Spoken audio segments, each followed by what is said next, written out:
Boom, bang. What's good? What's happening, everybody? It's your boy, Ferris Muthana. Welcome to another great edition of Good Friends, Better Rivals.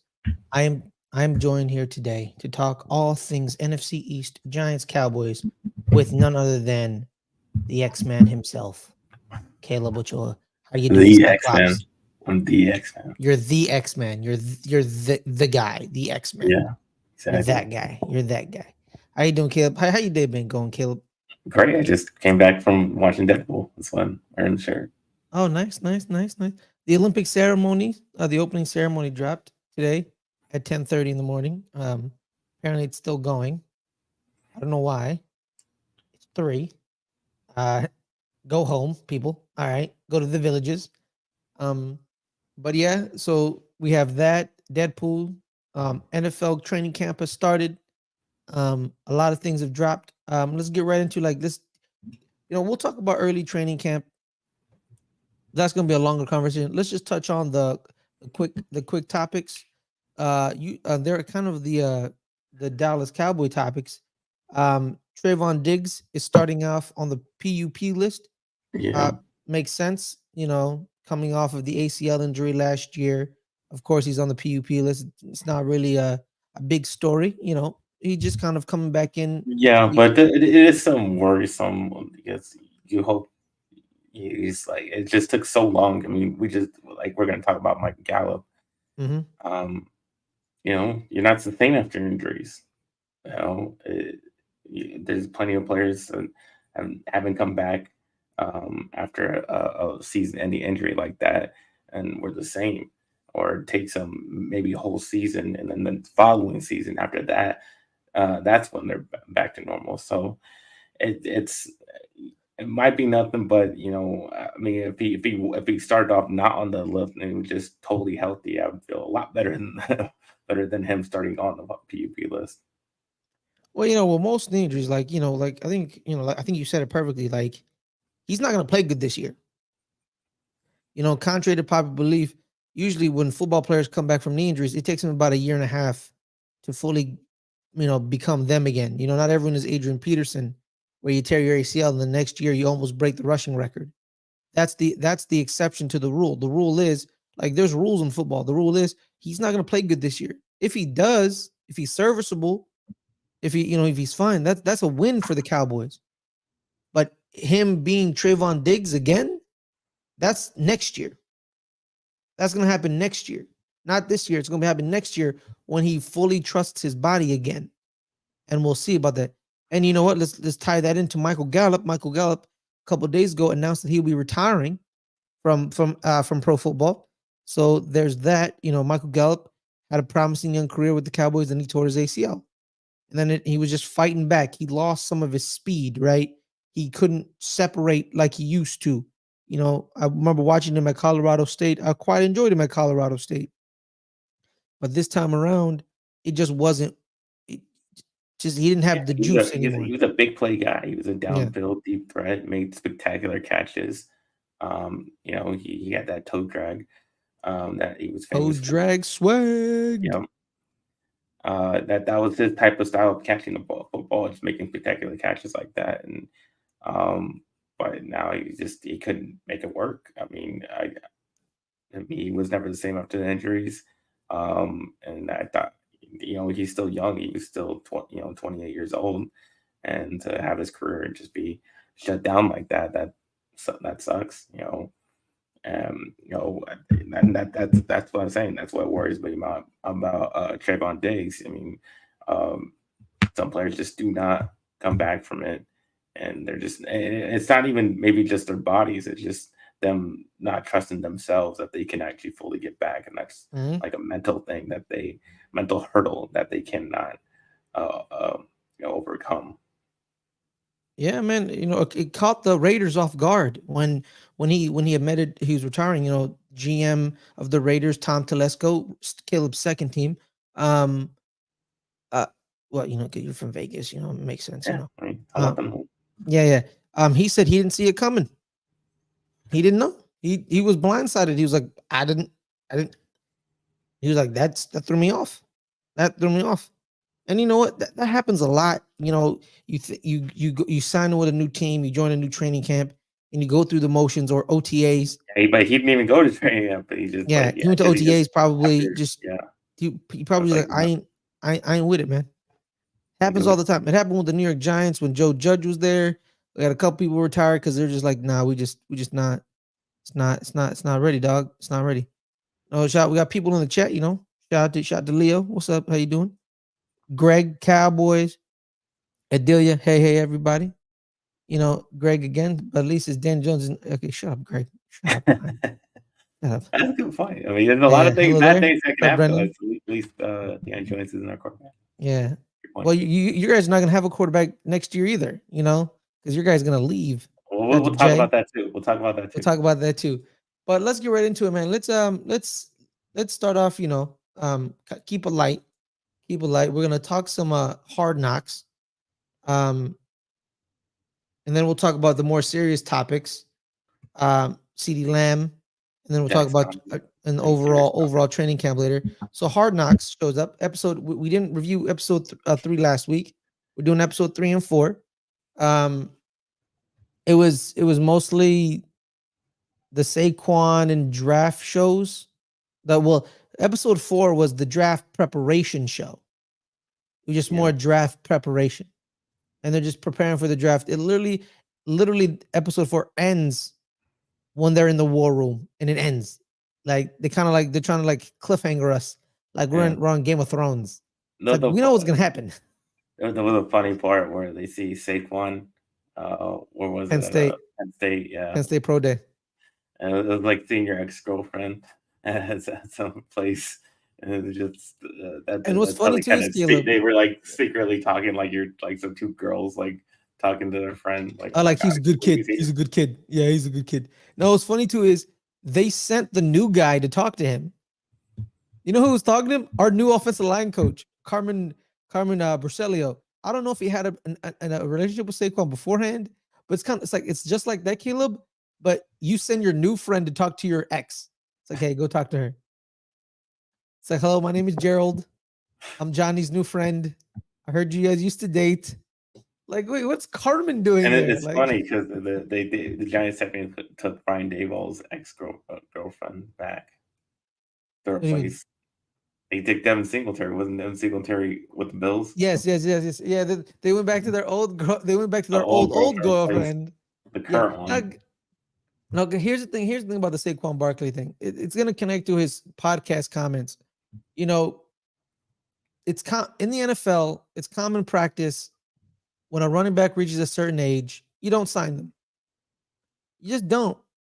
Every NFL player, every NFL team does it. It's not something out of the ordinary, right? He's not the only running back age 27 that has a new team this year. The Raiders decided not to re-sign Josh Jacobs. Aaron Jones is in Minnesota. Derrick Henry is in Baltimore, right? Derek, it's equal to the Patriots last year. Exactly. And the thing that's crazy about it is the one thing those running backs I just named, none of them have a catastrophic knee injury tied to their name. So people are making fun of the Giants for not re-signing him, but like they just did a common NFL practice. They didn't do nothing controversial. And the Giants made multiple attempts to sign him in the previous year.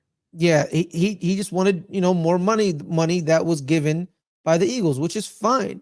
Saquon Barkley didn't do anything wrong. He did nothing wrong. He wanted more money. He went out on the market, got a bigger value, got a bigger contract. Good for him. And the Giants did a common NFL practice that everyone does. Literally everyone does it. Literally. Like no one never does it. The Niners with a Kyle Shanahan team, they go through running backs like I go through chicken wings. They don't care who the running back is.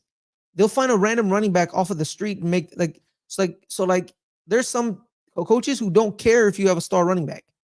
Like you remember with the Niners, man, they had Matt Breida, Raheem Mostert, then they had Jeff Wilson Jr., then they had Tevin Coleman. And then finally they got Christian McCaffrey because they were a running back away. They were a running back away from a championship. And he was the key to them being in the championships. The Giants aren't a running back away. The problem is they're also not a quarterback away either. They're just not. And then That would be a good start. That would be a good start. And then this also second part of episode 4 is they show you the try to trade up to 3 because they know they're not getting 1. They know they're not getting 1. They know they're not getting 2 because Washington's not gonna do a deal with a division rival. Not gonna happen. So it's 3. We got to go to 3, and we got to, and so they named off the quarterbacks who they want. Very clearly, they wanted Jaden Daniels. Yeah. Dayball wanted him. Joe Shane's son wanted him. Everyone wanted him. But I think they would have, or we're okay with Drake May because, like I said, Caleb, during the draft process, you know what I said, right? There's always a quarterback now post Josh Allen. There's going to be a quarterback in the first round that's called the Josh Allen quarterback, which is raw traits, has amazing traits. You draft him, you develop him. Like what Brian Daboll did. So he does this, try to make this deal, but it's like you didn't want to make the deal. And it must be frustrating because as a Giants fan, they keep referencing how they traded for Eli Manning in the episode. Mm-hmm. And you saw how that worked out. So why don't you just do that again? How do you sit there and talk about it, but not do it? That's stupid. Who cares how much it costs? If you get the guy, you get the Super Bowls. Exactly, because what it cost. You remember the trade that I always go to in the NFL draft that no one remembers the trade anymore? When Atlanta moved up to 8 to draft Julio Jones, Caleb, do you remember what they gave up? No. They gave up the whole farm, and everyone was like, "That's the point that you don't remember." Exactly, what they gave up because Julio Jones is a first ballot Hall of Famer. Julio Jones is a first ballot Hall of Famer. Who cares about the Cubs? And same thing about they like you said, they kept showing Ernie Accorsi, and Ernie Accorsi says, "Oh, people thought I traded too much, but if I get my guy, I never traded anything." Exactly. So how do you make that statement and not do it? Exactly. So that means one thing. That means after Jaden Daniels, you didn't like any of the quarterbacks. You didn't like them enough to trade for them because you knew you couldn't get 2. You were screwed because Washington is 2 and they're not going to trade with you. It's just rules. You don't trade with your division rivals. You kind of just don't. So when it happens, it throws everybody off, right? So like when the Eagles and the Cowboys traded for Devontae Smith that year, it threw everybody off. Everyone was like, "Wait, what just happened?" Because it wasn't, consequential. Because you guys wanted Micah, they wanted a receiver. It makes sense, but it usually doesn't happen. When we traded with the Jets for Leonard Williams, it shook people because that was the first trade between Giants and Jets in like 30 years. We don't trade, it just doesn't happen. So 3 was the key, and they did. This shows to me that after Jaden Daniels, they didn't like any of these quarterbacks enough to give up the farm, right? Like when Joe Shane's going through the scenarios with John Mara and Steve Tisch, like this is what happens.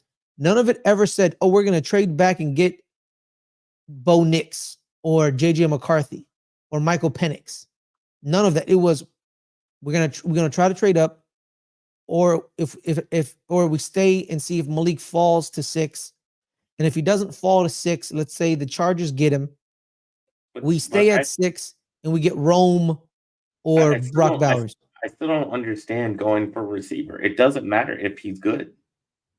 I mean, Larry Fitzgerald was good, and he had ass at quarterback, and they never won when they didn't have a quarterback. And then when they got Kurt Warner and Carson Palmer. Exactly. So if you don't have the quarterback, and you don't have the quarterback, so what does it matter if Neighbors is good? Mm-hmm. I guess they're waiting. I don't know. Either they're waiting. That's why you just got to pick one. You could have picked Penix. Yeah, you could have. But the thing is, here's the thing. They didn't like them like that then. It doesn't matter if you like them like that. You got to take one. You don't have to take one. You have to take one because what are you doing? What are you doing if don't have a quarterback? What are you doing? Like you're just doing nothing. Well, depending on their evaluation, right? Like, but no, I don't even think if a guy, if you see a guy, and that's just what your options. If that's your top guy, that's a left, then you got to take him. Your quarterback has to be priority over everything else. I agree. I agree. But apparently they didn't like any of these quarterbacks past Jaden Daniels. Apparently. But that's what I'm saying. It doesn't even matter if you like him at that spot. You just got to take one, whoever you evaluate as the top one that's left. overdrafts. QBs are never overdrafts. Like really, pretty much. Yeah, You that's know. what I'm saying. Just take one. Take one who you think is the best out of the ones that are remaining. Take the best one that you think is the best one. That's it. Yeah. Because otherwise, what are you doing? What does it mean if Neighbors is good, really good this year, but you guys suck? Yeah, and Daniel Jones can't find him. It doesn't mean anything that you took him. Who cares? Yeah. Well, yeah, it's a frustrating process. That's what pretty much what episode 4 was. Just showed you how frustrating the process was and how. What is Joe Shane doing? You know what I mean? Like, I'm not saying he's taking advice from his kids, apparently. Well, so does Jerry Jones. So let's calm it down here, man. Well, I mean, they earned the right, though. They earned the right. Are we really saying that? Are we really saying that? Well, I mean, look at how we turned out. We don't have any Super Bowls in 28 years, so yeah, exactly. Yeah, exactly. They didn't earn no. So you guys are making the same mistakes. Exactly. Our Super Bowl was earlier, 2011. Your Super Bowl was in 1994. I know, that's what I'm saying. That's what happened. And then he started hiring his children, and then guess what happened? Exactly. When you take advice from your children, look what happened. Exactly. So yeah, man, it's the podcast comments. It kind of boiled down to Saquon didn't feel respected, but but the problem is you play running back, and back in the day the premier position in the NFL was running back, right? Because they ran the ball a lot, and running backs had a lot of power. But it's a new age in the NFL. You can still you don't think Tennessee respects Derrick Henry? You don't think they respect what he did to the entire organization? But guess what? New GM. And the new GM lived with Derrick Henry for about a year and a half or 2 years, and then you got rid of him. Guess what happened? I think people are not realizing this. He's getting rid of the David Gettleman picks. He's getting rid of them. Not all of them, but most of them. The only ones that are stayed are Dexter and AT. Because they're undeniable. The other two David Gettleman picks that are prominent play two positions that the NFL, Caleb, but the NFL, not the New York Giants, but the NFL, every NFL team says to you, these two positions are replaceable. Safety and running back. The NFL's basically said these two positions are replaceable. They get hurt a lot. Those are the ones that get hurt most often. Exactly. Yeah, pretty much. And they're get hammered every play. So, they let X-Men walk, which every safety that happens to all the time. And then he got $17 million from Green Bay, and that deal kind of shook Joe Shane's like, wait, $17 million? Whoa, really? Because the market of the safety, what is it? You don't know it because it fluctuates year by year. 1 year you want safeties, next year you don't want safeties, and you don't know. Running back, it's been the rule. They're reaching 30. If they don't have any major injuries, you can re-sign them. But if you have a major injury like he has, a torn ACL, and he's inches away, he's only 3 years away from 30, you're not going to give him the big deal. That's just common NFL practice. Do I agree with it? Sure, because depending on the running back, Frank Gore, you would re-sign for many years because he's a freak. Adrian Peterson. If a guy is proven to not have an injury history, then you can trust that he's probably more likely going to stay healthy. CMC, he got his new deal in San Francisco. He fully healthy with SF. I think the reason he was injured in Carolina is because he didn't want to be in Carolina anymore. He kept getting hurt. He pretended to be. Yeah, he probably was hurt, but he could. But he probably exaggerated his injuries. A little bit, probably a little. which is fine. You know, they got he got what he wanted. He got out of there. He went back. He basically went back home because he played at Stanford, and it's in Colorado's like only like 2 hours away from the Bay Area by plane, and he probably has a private jet. So he went back home. So he's happy.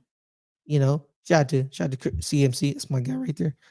Exciting whites is what I like to call the San Francisco 49ers.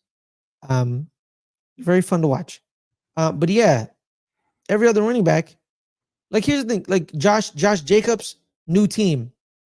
Austin Eckler, new team. Aaron Jones, new team. Derrick Henry, new team. Zeke Elliott is back from his new team, but he's technically on a new team. Technically because he left he left New England back to like that's the NFL now. So the Giants did nothing wrong, and Saquon Barkley did nothing wrong. It people think they're trying to find who's wrong in this situation. None of them.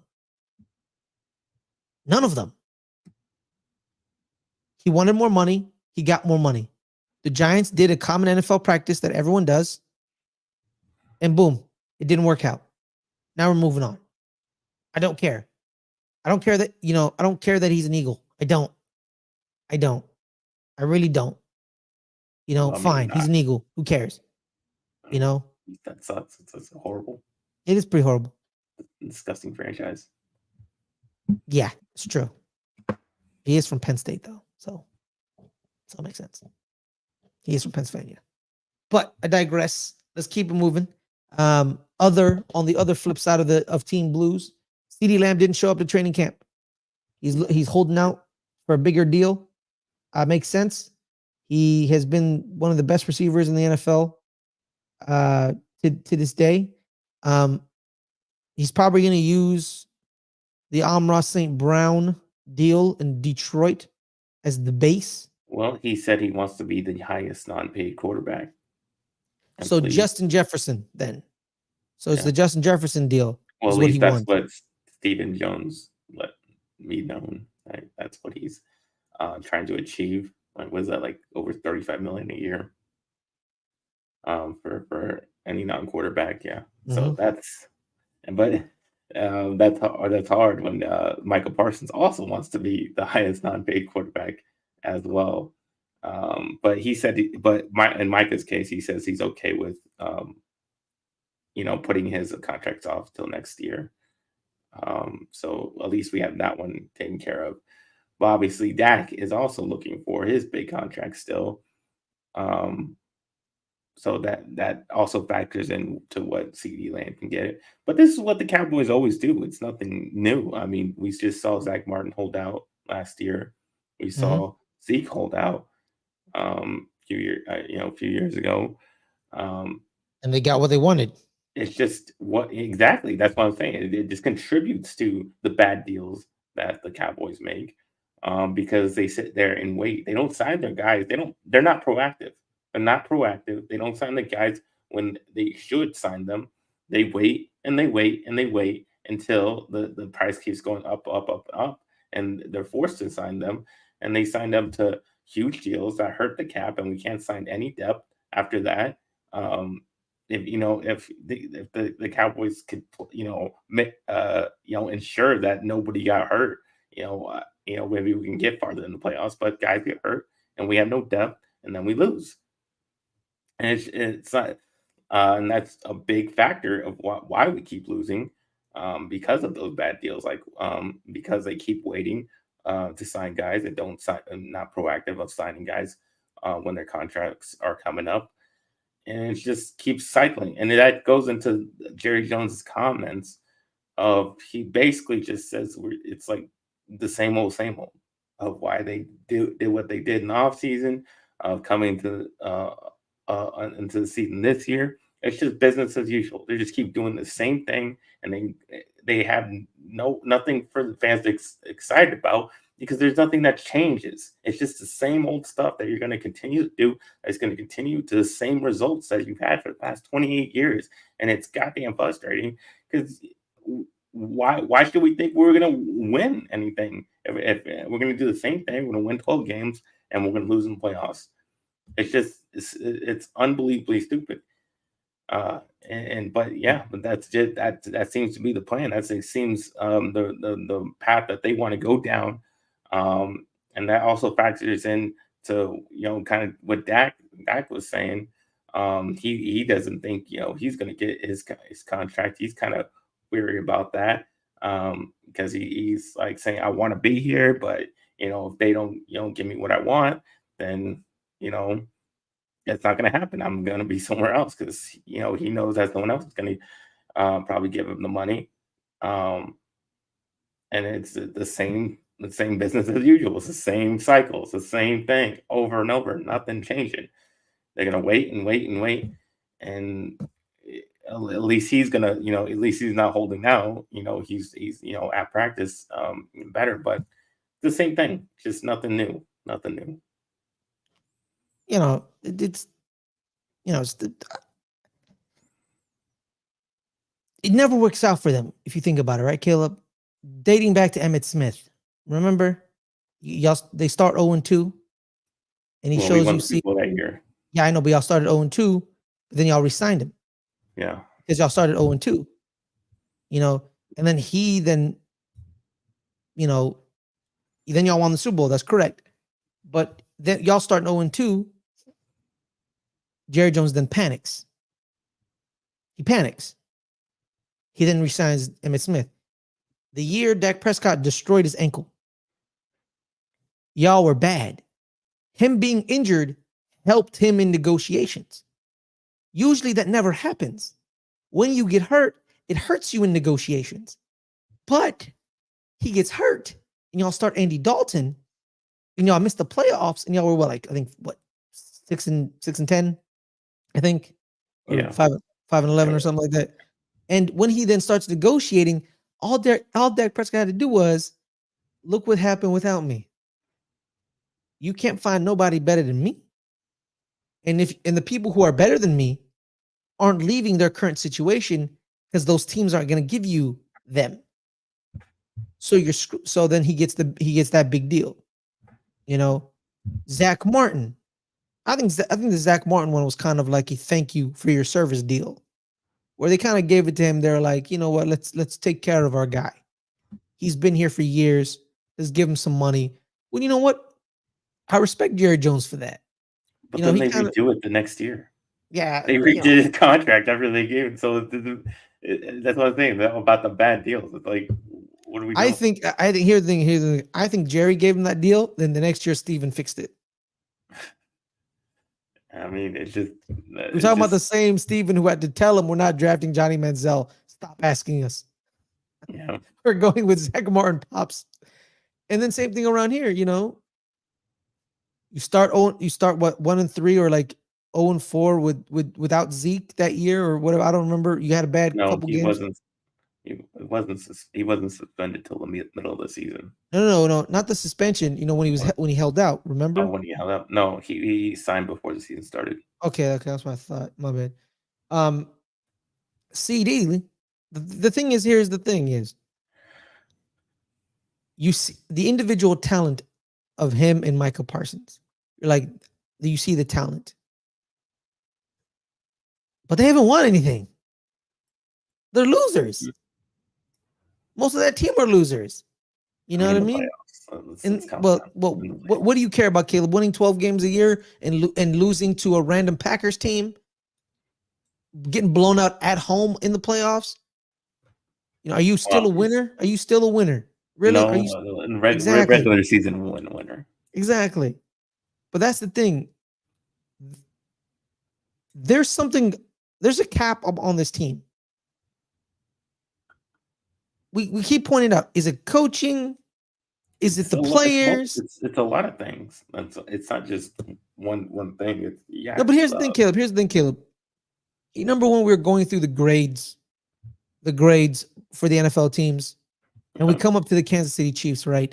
And we think, the Chiefs are going to get like A's and B's everywhere, right? And then their ownership got an F. The players hate their owner for some reason. They gave him an F. And they had just won and they literally won a Super Bowl the year prior and this year. So one aspect of your of the of the triangle can be bad and you still win. Let's say Well, the yeah, I Cowboys mean, ownership stay. if you have the best quarterback in the NFL, that kind of clears everything up. Yeah, but also, they also have Andy Reid. Their head coach was named. Exactly. You have the coach and you have the quarterback. I mean, if you have the best coach and the best quarterback, you're probably going to win no matter what else So you I have on don't the team. think here's the thing. So I don't think it's ownership or the front office because I do because they don't because they're part of why we don't go after free agents. They're part of why we don't have depth. They're part of why there's so much you guys shop in the unnecessary. bargain bin. Is that what you're saying? No, it's just we can't sign anybody because they sign bad deals. Therefore, we have no money to sign good depth pieces, and then we don't. And then when the starters go So that's down, the we suck. problem. It's the front office, basically. It's not the only problem, though. It's not the only Is it problem. the Like that's players one then? of the problems. It's everything. That's what I'm saying. It's everything. But That's a factor. you have really good players. Y'all win Yeah, 12 and games a that don't year. show up sometimes. They don't show up in the playoffs. Yeah. Did anybody show up in the? What did happen? Michael Parsons didn't show up. He's one of the best players. He didn't do anything. CeeDee Lamb didn't do anything. He didn't do Dak, anything. Dak I didn't do mean, anything. Dak didn't do anything. So where are they? Where'd they go? And then that's where then it goes to another factor, which is the coach. The coach didn't prepare him enough.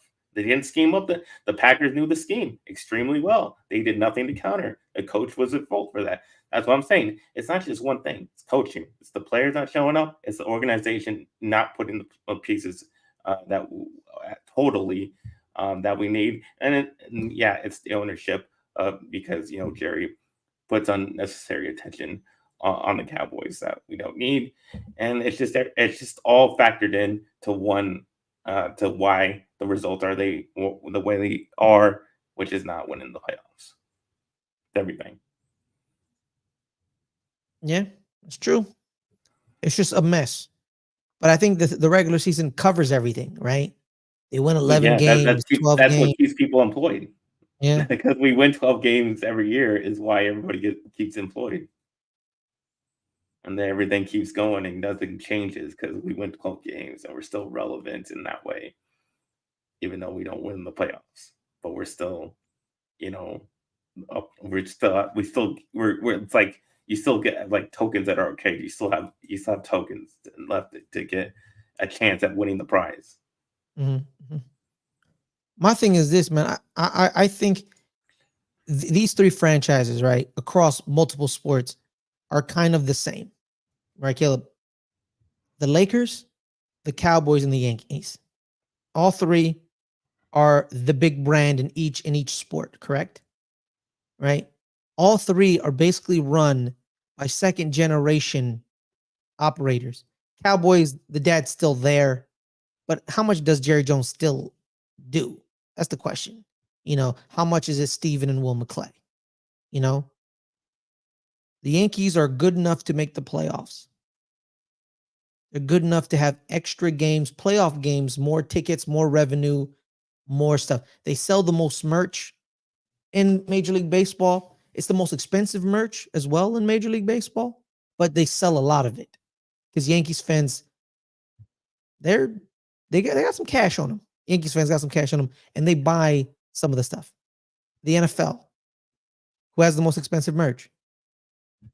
Dallas Cowboys. Who has the biggest fan base? The Dallas Cowboys. Who buys it? The Dallas Cowboys. They're good enough to make the playoffs, like the Yankees. More playoff games, more tickets, more money. And in this case, just like the Cowboys and the Yankees, they don't share revenue. I don't know how the Cowboys got out of that.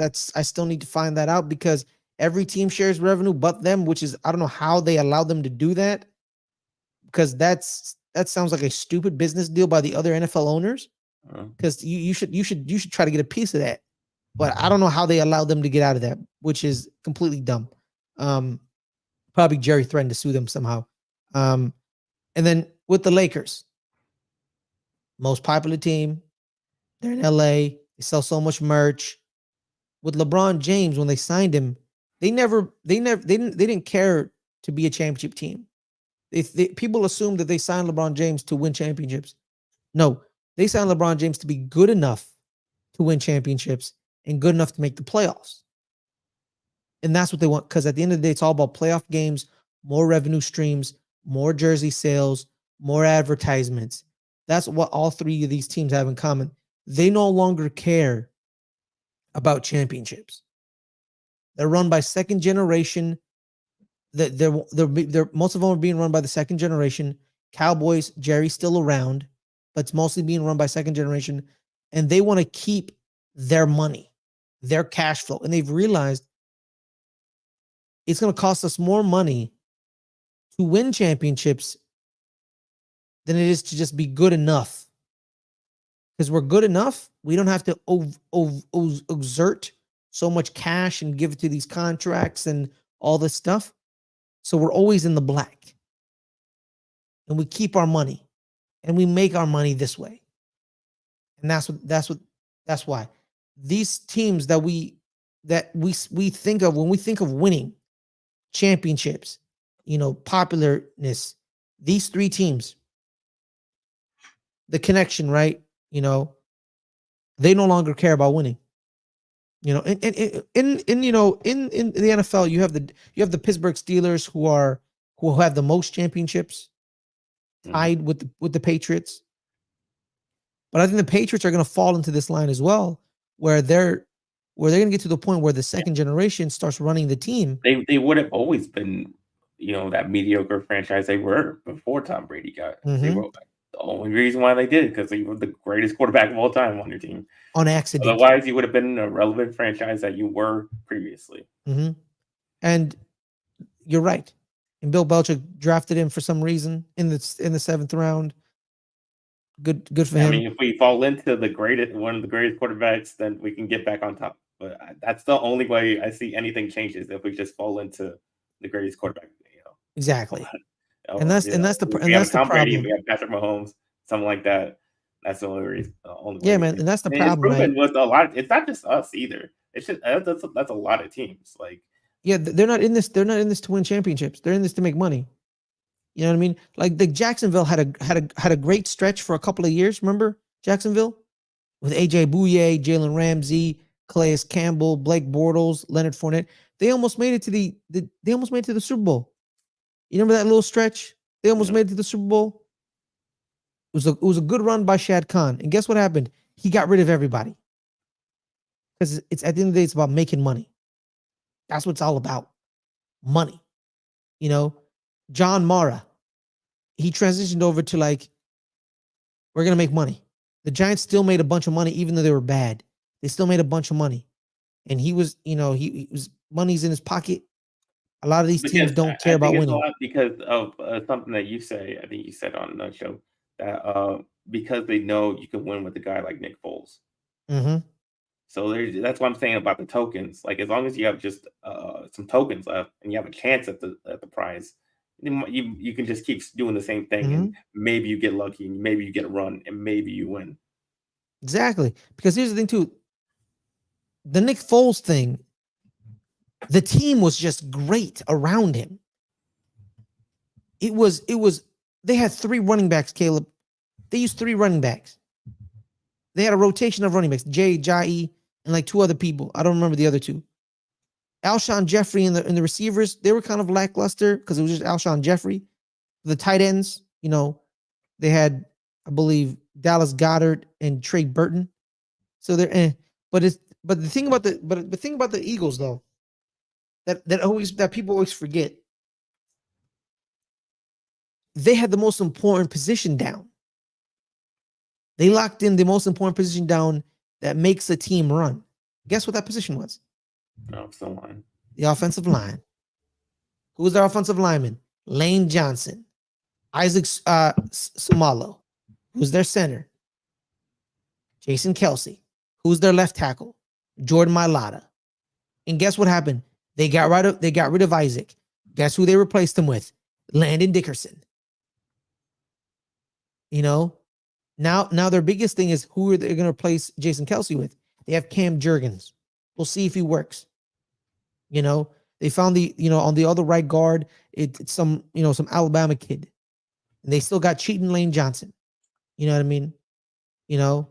So and they just swapped everybody out. They just kept swapping everybody out, right?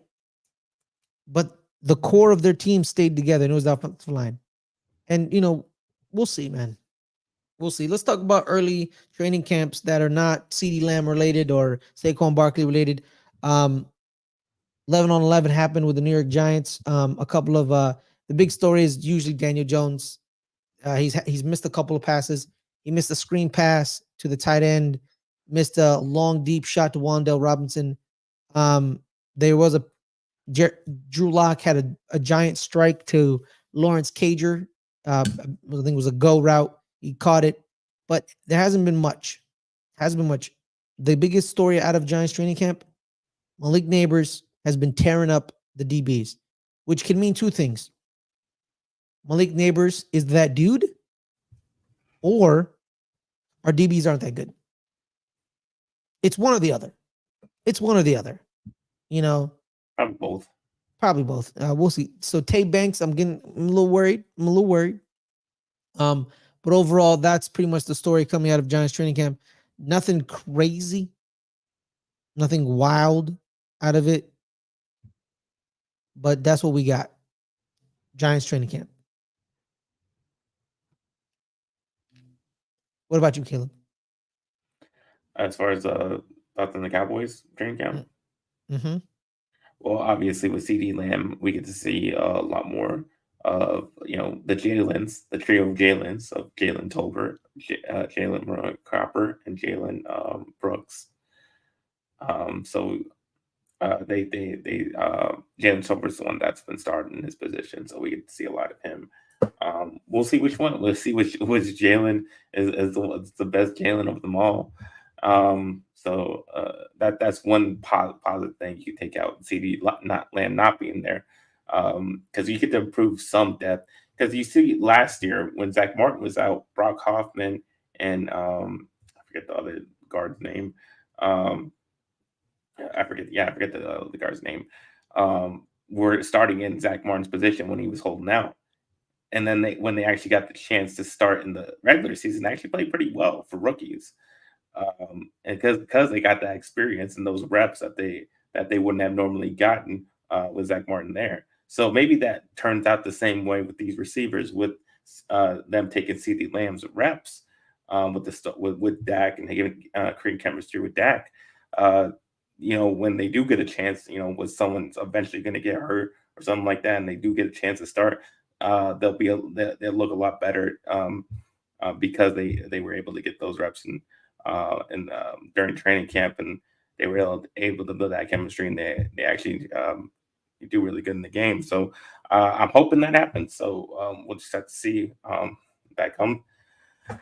But on that, it's hard to say because we don't get pads on for a while. And I think till like next week as first time we see pads on. And it's the one that I'm really looking at is the running back position, because it's not looking great for us. And it's hard to tell with no pads on, whether the running backs are looking good or not. So that I'll be able to find out. But even at that, in preseason, Deuce Vaughn looked great, but in regular season look as good as that I thought he was going to be. So it's really, really hard to tell as far as it goes. But Jay says it's Flournoy in receiver 3 competition. Yeah, Is he? He is. He's definitely in the one, especially he's definitely been working in with the rest of the receivers in the starting spots. So yeah, maybe he becomes one of the main guys we go to.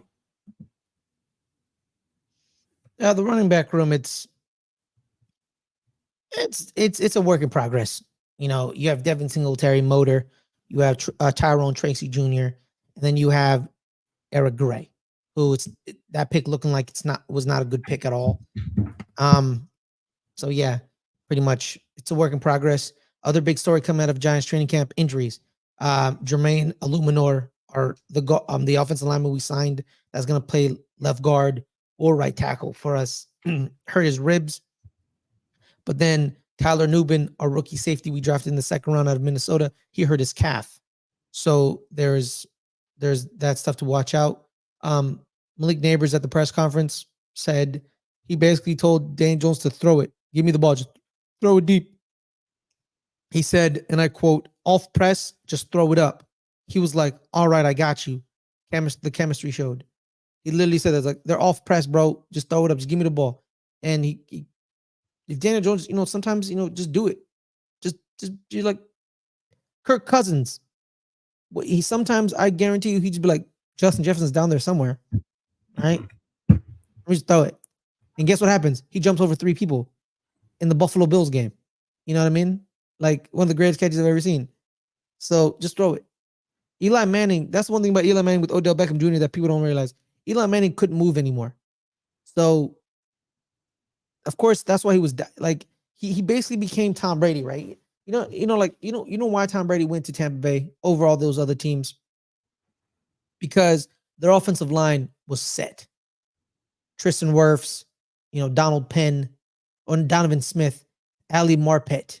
Their offensive line was, because Tom Brady was a statue his last 3 years in the NFL. Yeah, I mean, he was always kind of a statue his whole career. Yeah, pretty much. So when Eli Manning became a statue, the problem is our offensive line became worse. So, but then there's times during the Odell Beckham year, the year we went 11-5, it was literally like, Odell's down there somewhere. I'm gonna throw it before I get hit, and that's what happened. So there's that. Some practice. Shout out to Dan Duggan. Some practice notes. Shout out to him. His practice report said there was a lot more action. They didn't just do red zone. And then Dan Jones didn't have a good day. He did air it out. We have a solid group of tight end of wide receivers, right? In Wandale, Jalen Hyatt, Neighbors. They're all the youngsters, right? Darius Slayton's still there, and I think he still can contribute. The reason I don't ever really talk about him in the starting trio is because he may not be a New York Giant for long. He just may not be. It's not because I don't want him there, because I think he's a solid receiver. I think he complements your number one because he's a burner. He's a guy who's like, just run, take the top off the defense. He does, his hands are questionable. That's the issue, right? You can be a burner, but if you can't catch, that's a problem. And I think that's why he's being phased out, because he does have a catching issue. We can't not ignore it because it is real. It's kind of what receivers are there to do. Exactly. Why do you think Terrell Owens is 5th on my all-time list? The people above him never had catching issues. The famous catch 2 against the Green Bay in the playoffs. The reason everyone lost their mind and he cried is that he had like 3 or 4 drops in that game. And then when he caught that game-winning touchdown, everyone was shocked that he did it. You know what I mean? You're a receiver. You got to catch the football. And Darius Slayton sometimes is not 100% in that way. That's why I keep saying Hyatt, Wandale, and Neighbors, because they're gonna phase Darius out, because you can't trust his hands like that. That's just a fact. That happens a lot. But yeah, man, it's pretty much the running backs are looking good, because we also have a running back in Deontay Miller. He was this kid from South Carolina who didn't he didn't drop out, but he signed with the Giants as a free agent through some type of process. He didn't go through the draft. He beat rookie linebacker Darius Musawa for a 60-yard bomb from Drew Lock. Is looking good. You know what I mean? Dante, nickname is Turbo. So John Michael Schmitz, kind of had, I think probably had a quiet day, because Jimmy Morrissey was the first team center. Nick McLeod is the third, the nickel corner. He's running with the first teams. Drew Phillips, our rookie, 6 DB. So Nick McLeod is looking like, he's gonna be starting. Deontay Banks sat out for Trey Hawkins, which it's it's training camp, right? You know what you get by certain players, right? So you kind of you let other players play to see what they got, over the established starters to see if you have good depth. Um, Micah McFadden, his starter thing is not guaranteed because we have a new DC. Dante Johnson and Carter Calhoun have also had some reps. Don't forget about Isaiah Simmons. You know, so there's that. But overall, it was a good first week of training camp. Um, Daniel Jones needs to get better. The problem with Daniel Jones is during the initial evaluation process when he was coming out, Todd McShay said his biggest fault was his slow processing speed. Yeah. I think And you, that's totally evident when you watch him play. Like, mm-hmm, I mean that, and it's not just because you're offensive line back. I mean that just worsens the problem. The fact that your offensive line is bad, but uh, he might still, even if your offensive line was just decent, he would still probably get sacked more than not, just because he just doesn't process fast enough. Like, you can see it, you can see it in his eyes, you can see his emotion. Um, he's holding on to that ball and he gets sacked. yeah, man, pretty much. So you can't have a slow processing speed, bro. You just can't do it. Slow processing speed is not something you want. That's very bad. You know, Jordan Rana talking about, Dane Belton had a good interception. Joshua Zudu, he's looking more comfortable. And tight end Chris Manhertz, he's a very good blocking tight end. And that was the key, right? Last year about our receiving core. The year prior, we ran 3 tight ends. We had Tanner Hudson, Daniel Bellinger, and Chris Myrick. Hudson left, Myrick got injured, and then we only had Darren Waller and Daniel Bellinger. And it kind of took out Daniel Bellinger's skills because he's the overall tight end. He can block, he can catch, and that's what he was. So we have more tight ends now. I think we're going to run 3 tight ends, possibly, with the blocking tight end and Chris Manhertz. You have Daniel Bellinger as receiver, as tight end 1. And we'll see if Theo Johnson comes back from injury and becomes tight end 2. Because, Theo, on Hard Knocks, we went to Penn State. We were looking at Theo. So we'll see about that. But overall, that's pretty much it. Anything else, Caleb? Okay, now that's Deadpool spoilers for y'all. Okay. Okay. Hey, you shut your mouth. What's wrong with you? What? No, I Nothing haven't watched it yet. Oh. What's the matter with you? I thought you did. No, I didn't. Oh, I was just gonna spoil it for everybody then. Don't do that. Okay. Stupid.